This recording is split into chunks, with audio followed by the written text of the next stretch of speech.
Titus 2:7 in the Bible instructs individuals to be examples of good works and to teach with integrity and seriousness.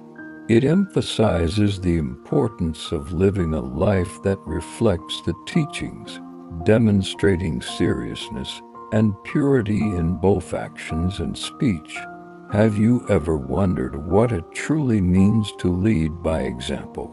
In the book of Titus, chapter 2, verse 7, we find a powerful message that's just as relevant today as it was thousands of years ago.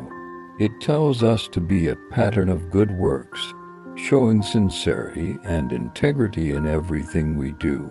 Specifically, Titus 2:7 reads, "In all things show yourself to be an example of good deeds, with purity in doctrine, dignified according to the NASB version." This verse, and the surrounding verses in Titus 2, highlight the importance of leadership and discipleship within the church. Think about it.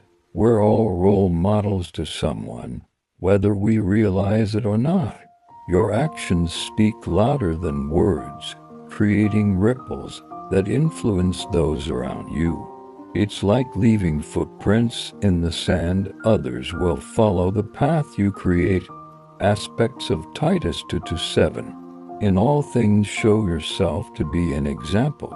This emphasizes the importance of personal conduct and living a life that aligns with one's beliefs of good deeds. This highlights the need for actions to reflect the teachings, demonstrating positive behavior with purity in doctrine. This refers to the importance of teaching with integrity and avoiding false or misleading doctrines.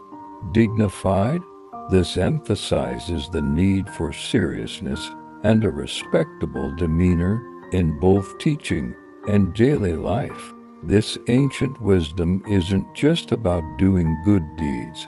It's about maintaining authenticity and staying true to your values, even when no one's watching. Because in the end, true leadership isn't about commanding others. It's about living in such a way that inspires people to become their best selves. Meaning. In Titus 2:7, Paul is writing to Titus, instructing him on how to lead effectively and serve as a role model to the Cretan church. Titus is encouraged to distinguish himself by embodying integrity and sincerity, thus validating the teachings he is imparting. Inspiration, leadership, and teaching are high callings. There is more to both than just imparting knowledge or giving instruction to others. We must have the conviction to live what we teach and lead by example. When we do so, we demonstrate not only the integrity and reliability of our words, but the credence of the gospel itself, as others see the effect that it has on our lives. What does gravity mean in Titus 2:7? In all things shewing thyself a pattern of good works. In doctrine shewing. Gravity. Titus 2:7. That word gravity means seriousness. It refers to something that is gravely serious. That's why Paul's words here have led some pastors to believe that humor has no place in the pulpit. NASB. In all things show yourself to be an example of good deeds, with purity in doctrine, dignified. CSB. In everything, make yourself an example of good works with integrity and dignity in your teaching. What is the main point of Titus chapter 2? Titus 2:11-15 explains the grace of God as something which encourages believers toward right behavior and right thinking. The previous scriptures gave instructions for proper behavior of church members. Here, God's grace is shown as the foundation on which traits such as self-control, respect, and godliness are built. In Titus 2, A Titus to woman generally refers to an older, more mature Christian woman who mentors and disciples younger women in the faith.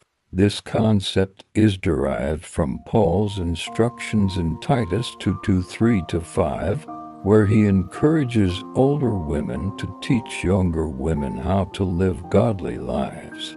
The core role of a Titus to woman is to guide and instruct younger women in biblical principles and godly living according to Table Talk magazine. This involves sharing wisdom, offering encouragement, and modeling Christian behavior. Titus 2:3-5 outlines specific qualities and behaviors that older women should embody and teach, such as being reverent, not slanderers, not addicted to wine, and teaching what is good. The passage highlights that older women should teach younger women to love their husbands and children, be self-controlled and pure, be workers at home, be kind, and be subject to their husbands. In a world that often devalues traditional roles for women, the Titus to model emphasizes the importance of women in the home and family, and the value of older women investing in younger women. The Titus to woman helps younger women practically apply biblical principles to their daily lives, including their roles as wives and mothers. The Titus to model fosters relationships between women of different ages, encouraging mentorship and mutual support. While Titus 2 outlines key characteristics, it's important to remember that it's not a rigid or legalistic standard, but rather a framework for godly living and discipleship.